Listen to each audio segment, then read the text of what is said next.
BRS మాజీ మంత్రి హరీష్ రావు మాట్లాడుతున్నారు. లైవ్ ద్వారా చూద్దాం. 2008లో శంకుస్థాపన చేసింది. 4 ఏళ్లలో పూర్తవుతుంది. 4 ఏళ్లలో ప్రాణహిత సేవల్లో పూర్తి చేస్తామన్నారు. అప్పుడు ఎలక్షన్ల ముందు అన్ని టీవీలలో యాడ్లు వచ్చినాయి, మీకు కూడా తెలుసు. తెలంగాణ ఉద్యమాన్ని దెబ్బకొట్టాలని చేసిండ్రు. 4 ఏళ్లలో పూర్తి చేస్తామన్నారు. 7 ఏళ్ళు అధికారంలో ఉంటే కనీసం తమ్మిడిహట్టి దగ్గర అంతర్రాష్ట్ర ఒప్పందం చేయలే. 4 ఏళ్లలో వీళ్ళు చేసిన ఘనకార్యం కూడా చెప్తా. 4 ఏళ్లలో ప్రాజెక్ట్ పూర్తి చేస్తామన్నారు 2008లో. 2012 నాటికి వీళ్ళు చేసిన పని ఏంటంటే సర్వే అండ్ మొబిలైజేషన్ అడ్వాన్స్ల పేరు మీద కాంట్రాక్టర్లకు ఇచ్చిన అడ్వాన్సులు, పని చేయకుండానే ఇచ్చిన అడ్వాన్సులు 1426 కోట్లు.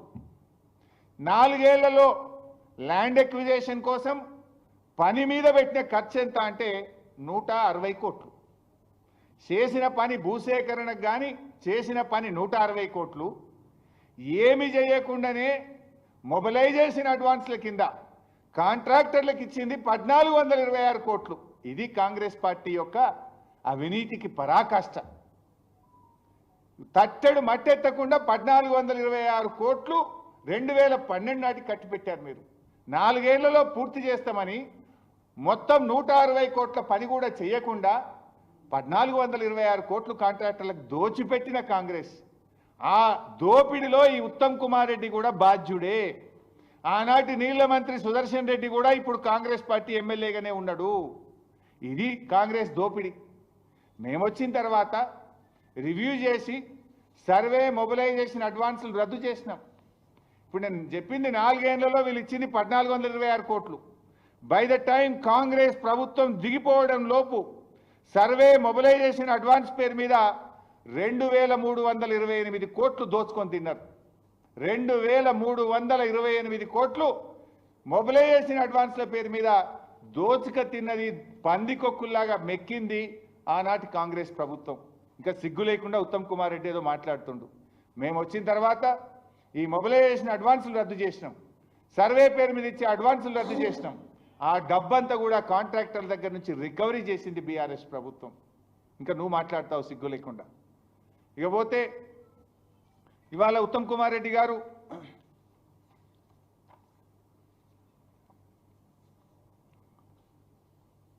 ఇంకా చాలా విషయాలు మాట్లాడు.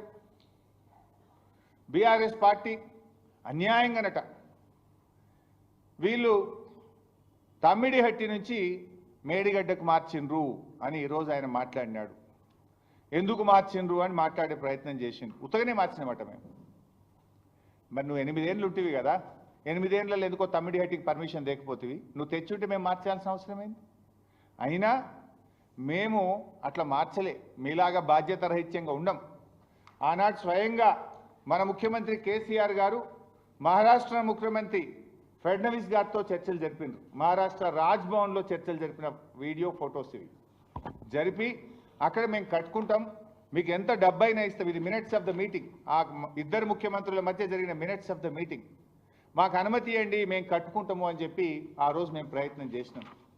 దీనికంటే ముందు నేను కూడా వెళ్ళిన, అప్పుడు కాంగ్రెస్ ప్రభుత్వమే ఉండే, ముషరఫ్ అని అక్కడ ఇరిగేషన్ మినిస్టర్ ఉండే. నేను మన రాష్ట్ర ఇరిగేషన్ మంత్రిగా అప్పటి ఆదిలాబాద్ మంత్రి జోగు రామన్న గారితో కలిసి నేను మహారాష్ట్రకు వెళ్ళి మహారాష్ట్ర ఆనాటి ఇరిగేషన్ మంత్రి ముషరఫ్ గారితో కలిసి తమ్మిడిహట్టి దగ్గర మీకు ఎంత డబ్బు కావాలని ఇస్తాం, మాకు పర్మిషన్ ఇవ్వండి అని మొదటి దఫాలో నేను మాట్లాడాను. రెండవ దఫాలో స్వయంగా కేసీఆర్ గారు వచ్చి కూడా మాట్లాడినారు. కానీ వాళ్ళు ససేమిరా మేము మాత్రం అంత ఎత్తుకు అక్కడ కట్టడానికి వీల్లేదు, ఒప్పుకోము అని చెప్పి చాలా స్పష్టంగా చెప్పిండ్రు. అయితే ఈలోపు కొన్ని విషయాలు జరిగినాయి. ఉత్తమ్ కుమార్ రెడ్డి చదువుకున్నవాడు, విజ్ఞానవంతుడు,